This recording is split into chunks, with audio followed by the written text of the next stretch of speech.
Hey everyone, in this video I'll be giving you a quick guide on how to get past the 100 levels in the bottomless buffet in Splatoon Raiders. This is the ultimate challenge that the game has, and it puts you on the highest difficulty and you cannot ask for help, but there are certain strategies and builds that just make this a lot easier and quicker, and you honestly just get one shot in this situation or two shots, so the best thing we can do is just avoid taking damage altogether, and I'll break down exactly how we're able to do that so that you can make this a lot easier. As you can see here, we're able to just mitigate all the damage, zip around, and just move like crazy with this particular setup. And I'm going to explain how to use your favorite weapon types, because not everyone likes to use like a certain weapon, so I'm just going to make this as open as possible for a variety of different builds for players. But first, a little movement tech you can do with your bot is you can call it, and whenever you call it, you do get another chance to jump on top of it. If it, like, let's see here, we're going to jump off it and then call it, and you can jump again to get an insane amount of distance up into the sky. So you can do some pretty silly stuff. And I was able to do this at level 50 plus like 33 additional levels. Just be mindful that additional levels past 50 don't give you much. It's like 1 or 2 health per level. And I did it with a Primo Blaster here that only had a plus 13 enhancement, although not super necessary. The most important thing, in my opinion, speed tank.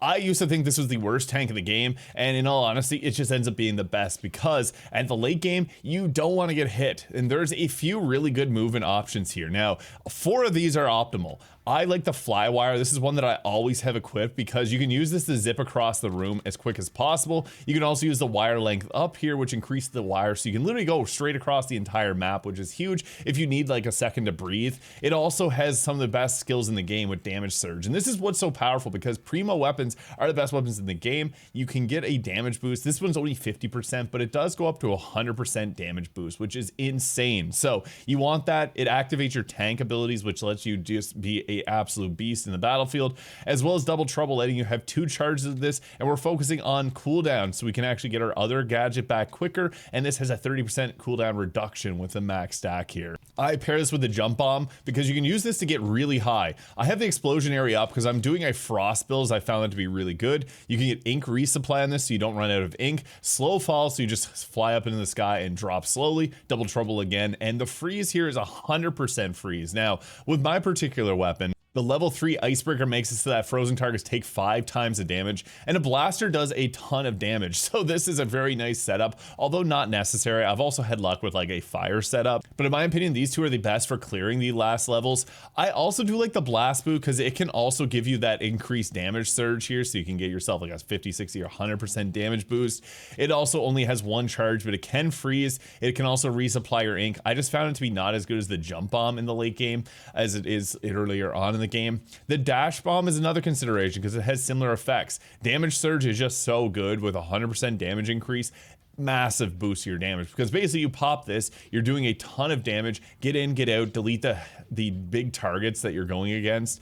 I don't find that the Booyarang is that good, but this would be my top 3, and I throw Shot Pots or High Fiber depending on the boss that we're going against. Just Shot Pots just is a lot easier, you don't have to think about it. And these are the relics that I am using, but I will do a video where I go over to build in a little bit more detail because it's the strategies that are important. I want to explain this to you guys live on like number 82 here. You typically want to just go straight for a boss here. On my setup, I try to apply the freeze, and you want to basically stay away from the ground as much as possible. Going after targets like this here, which is just going to ink up the ground a lot. You can use your abilities here, and basically you want to be cycling them so you always have 2 of them at a time, and try to stay in the air as much as possible. Freezing targets I find to be just the best with this blaster setup, but if you're using any other types of weapons, there's other ways you can go about using this. I also like to use the brushes or the just regular old umbrella shotgun type weapons. Those are pretty powerful as well.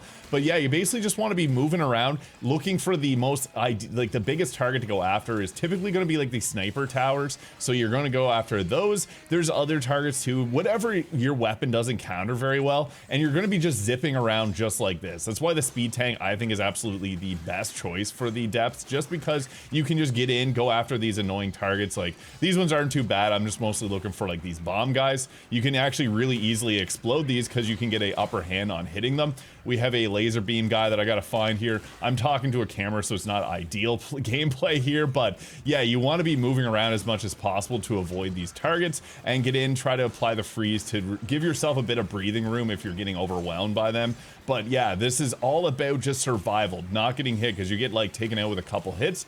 These are another target that you want to take out often just because they do so much damage. Playing it live is challenging, so I'll just do a replay of my gameplay earlier, but sniper towers, these are like the #1 target to always be going after. You basically want to try and take out like the biggest threat to you being in the air, which is always going to be those ranged attackers.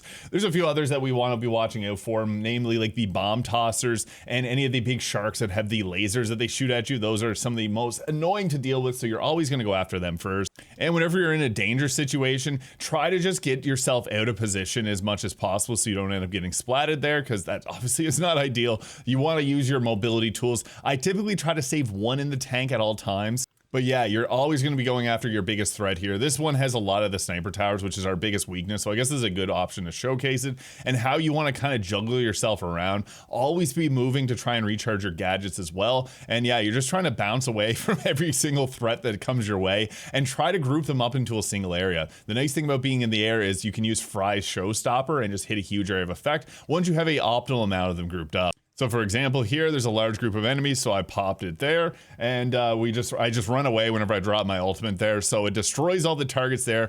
Whenever you pop Fry's ultimate, it's going to clear out that area, so I always leave it and go for the other targets, because it's all about time in this. So yeah, you have your ultimate dealing with enemies in one spot, you're going to go take them out in another, and then you can just run back using your abilities here. I like to have the speed tank abilities and have it activate on our Flywire so that I'm constantly getting a movement speed buff and creating paint below myself, or ink below myself, so I don't end up getting hurt. But yeah, staying alert, moving around, and always targeting the #1 threat on your screen at all times. I like the frost setup, but there's a lot of other setups that do work well.